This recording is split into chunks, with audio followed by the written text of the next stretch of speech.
뉴스 속 경제 이슈는 더 쉽고 깊게, 최신 고용 동향은 더 빠르게 전해드리는 고용브리핑 365 시간입니다. 박상률 기자와 함께하겠습니다. 안녕하세요. 네, 안녕하십니까. 오늘 어떤 이슈 준비하셨나요? 자, 우리 습관이라는 게 진짜 무섭습니다.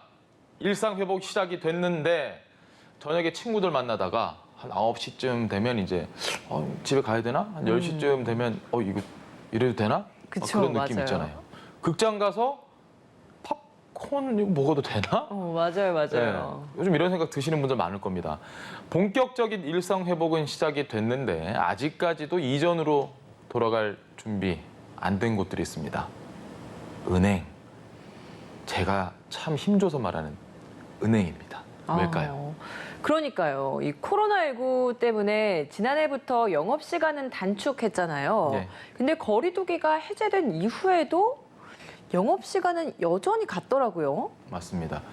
은행들이 코로나19 방역 상황을 이유로 영업시간을 바꾼 게 지난해 7월입니다. 예전에는 오전 9시부터 오후 4시까지였습니다.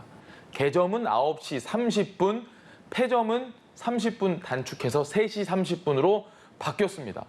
아, 진짜 은행 언제 가지? 이런 말씀 많이 많이 맞아요. 하시잖아요. 근데 30분 늦게 문 열고 30분 일찍 문 닫는 게 기존 영업시간에 익숙했던 고객들은 나 3시 40분에 갔는데 문 닫았다 막 헛담 치는 맞아요. 분들 많고 이제는 이런 불편 사라지겠지라고 생각하셨다면 오산입니다.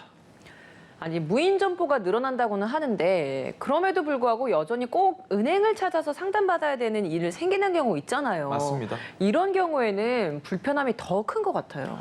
은행을 찾지 않고 요즘 모바일로 정기적금 가입할 수 있다? 이런 부분은 비대면에 익숙한 젊은 층에 한정된 이야기입니다. 아직까지 직접 상담받고 서류 제출하고 싶어하는 고객 대부분입니다. 이러다 보니까 문 열 때까지 기다리거나 또 셔터가 내려진 은행 앞에서 오늘도 내가 은행을 못 갔구나. 대체 언제 와야 하나? 라고 생각하시는 분들 많을 겁니다. 코로나19로 단축된 영업 운행 시간이 그럼 다시 이전으로 돌아가지는 않는 겁니까? 아직은 영업시간 조정에 대한 정확한 안이 나오지 않았습니다. 은행들은 노조와 단체 협상으로 정해진 내용이라면서 개별적으로 조정을 할 수는 없다는 입장이고요. 주 4일제 도입을 요구하고 있는 노조가 영업시간을 되돌리겠다고 선뜻 나설 가능성 있겠습니까? 앞으로도 계속 조율이 이루어질 것으로 보이는데 자, 우리 고객들, 우리 불편 계속될 수밖에 없습니다.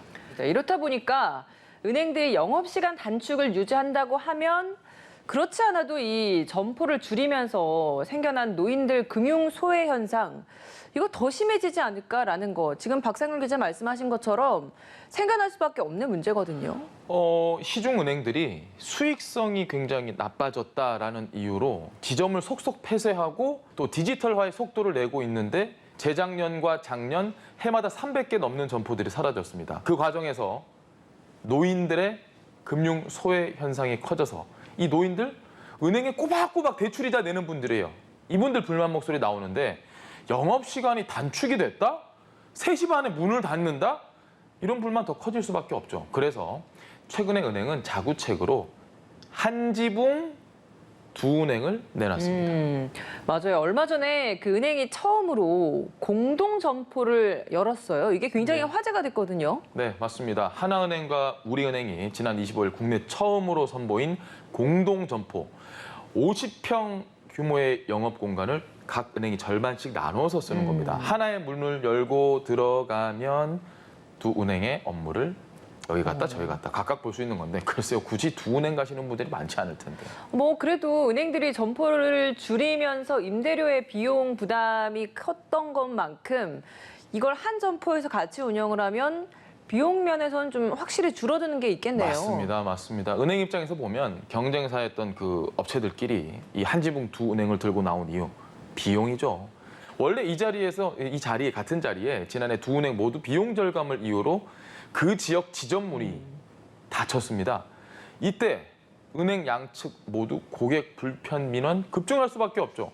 고령층 인구가 비교적 많은 지역이다 보니까 창구에서 공과금 납부도 해야 되죠. 이런 업무 보는 분들 많죠. 인터넷 뱅킹보다는 당연히 현금 입출금을 선호하는 고객들이 훨씬 많았기 때문에 이런 점에서는 좀 긍정적이라고 그나마 긍정적이라고 볼 수 있습니다. 네, 그러네요. 은행 입장에서는 비용이 절감돼서 좋고 고객 입장에서는 사라졌던 지점이 다시 생겨나니까 좋고 그래도 일거양득인 상황일 수 있겠네요. 네, 맞습니다. 그나마 긍정적인 부분입니다. 은행권에서도 이 아이디어 지금 주목받고 있습니다. KB국민은행과 신한은행도 지역별 공동 점포를 열기로 했습니다.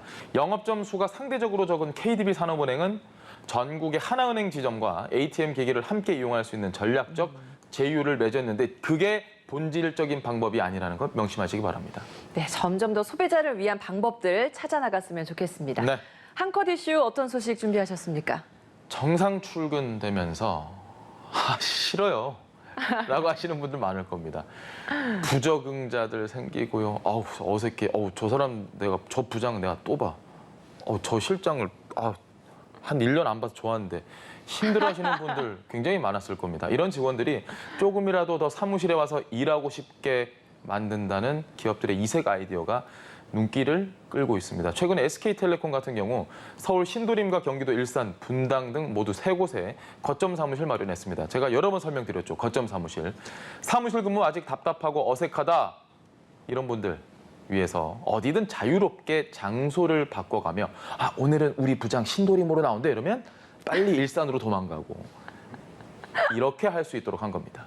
필요한 거점 지역에 가서 일을 할 수 있으면 자연히 또 효율도 오를 수 있겠네요. 네, 맞습니다. 최근에 그 명품 의자로 직원들 사기를 높인다는 소식도 들리더라고요. 네, 맞습니다. 사실 명품 의자는 우리 집에 있는 의자가 가장 명품 의자겠죠. 하지만 다시 시작된 출근, 어쨌든 회사는 가야 되니까 아예 새 회사처럼 공간을 새로 마련하거나 특화된 직원 복지를 강조하는 곳들이 있습니다.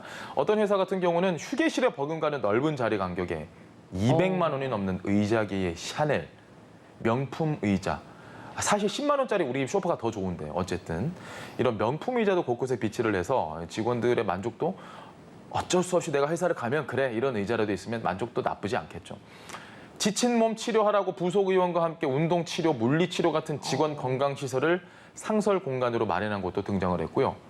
그냥 재택이 사실 더 좋을 텐데 말이죠. 자, 어쨌든 이런 기업들의 통큰 복지, 기발한 아이디어가 재택근무에 익숙해진 직원들을 출근길로 유혹하는데 성공은 못하겠지만 어쨌든 좋아하는 척이라도 할 겁니다, 직원들은.